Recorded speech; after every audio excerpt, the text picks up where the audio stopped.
If you have aspirations to throw down like Enola Holmes, then do you know what this is and how to do it? If you do know, please leave a comment. Possibly the more important question is, if you have aspirations to throw down like Enola Holmes, can you fight in a corset with steel bones? Yeah, hang on.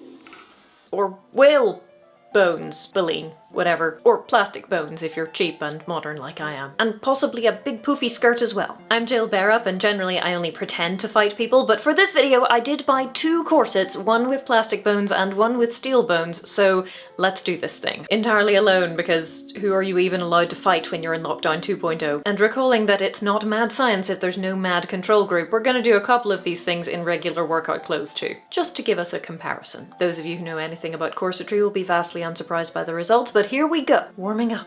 We're warming up in the black steel-boned corset with a midi skirt and just regular workout clothes. Shockingly, even the steel-boned one isn't presenting much of an impediment to movement. Okay, it's probably not so shocking when you consider that corsetry in its various guises has been worn throughout history by women, and many of those women have had what you might term physically strenuous jobs. Women's torso-related underwear throughout history has mostly been used for 1. Battening down the hatches, i.e. securing women's secondary sexual characteristics in such a way as to prevent them from, like, being all over the place and getting in the way and causing them pain. 2. Providing a structure onto which the fashionable silhouette of the time could be applied, possibly including padding. 3. Back and torso support. This is particularly important for women of childbearing age because pregnancies, particularly if they're not very spaced out, can be kind of hard on a body. Diastasis recti.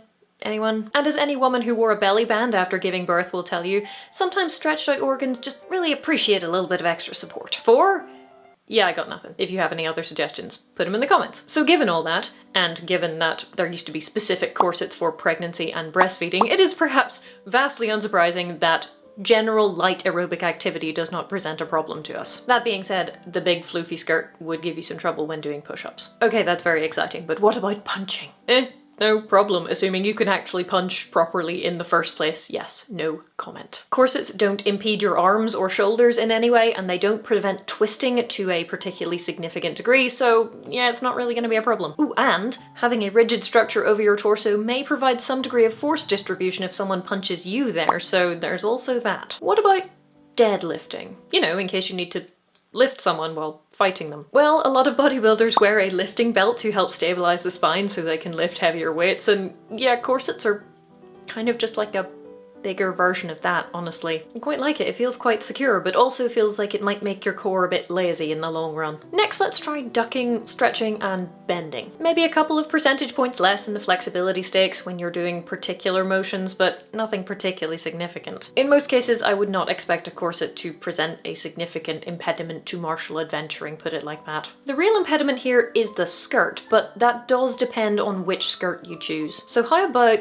kicking? Here's where I ran into my biggest problem. And yes, I am aware that none of these clothes are particularly accurate to the Victorian period, but hey, they're not that much less accurate than the clothes in Enola Holmes. I'm kidding, but I'm only mostly kidding. Thing is, corsets don't impede kicking, because of course they don't, they stop at your hips, but skirts most surely can. My advice, if you have to fight in ye olde attire, pick a time period or a silhouette which includes some structure. For example, this hoop petticoat, which I'm pretty sure I bought off eBay in 2004, is fine for kicking in because you have plenty of room under there for waving your legs about. Or just something with a lot of fabric in it so that it will move with you and not tear at the seams. Length is not really an issue until it reaches past your ankles, because at that point it starts to kind of trip you up. Or if it has a train, because then it'll trip you up. But anything too tight is definitely going to impede you, and the longer your tight skirt, the more impediment it will provide. A midi skirt is totally fine as long as it has enough fabric in it. Can you do this thing in it? Look, I can't even do that thing without it. I can't even do an aerial. See? But I might be able to give you a hand with Enola's big finish. The corkscrew. Well, I'm having to practice on a lamp, which I've weighted down with a couple of kettlebells, because again, we're not really allowed to fight people outside of our own households right now.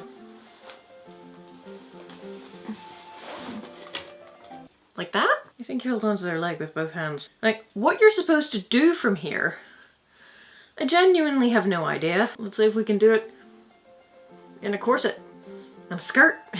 As you can see, neither corset nor skirt really impedes you rolling backwards and wrapping your legs around the base of a lamp, or I guess someone's calves. If you're wearing a big poofy skirt, it probably will fall over your head while you're doing that though, so be warned. Incidentally, the same is true of cartwheeling. For science, you know. Still in all, I hope this has reassured you that Enola Holmes-style fight club in a dress is possible. You just need to choose your skirt carefully and not lace yourself up too tightly in your corset. Honestly, having watched a few CosTube videos, I was not expecting a lot of trouble with the corset, and I didn't really have any, but I hadn't really considered the skirt very thoroughly, and I probably should have. That being said, the first time I put on a corset, I didn't even lace it up, like, at all, and I still felt like I was having a panic attack. That feeling of pressure all around you, even if that pressure is very slight, is psychologically interesting if you're not used to it. And so I feel a little bit of sympathy for actresses who are stuffed into corsets and are like, I don't understand this feeling, and I don't like it. I mean, the second time I put on the corset, I laced it up nice and snug and then I wore it all day and it was fine, but some people just don't like that feeling, so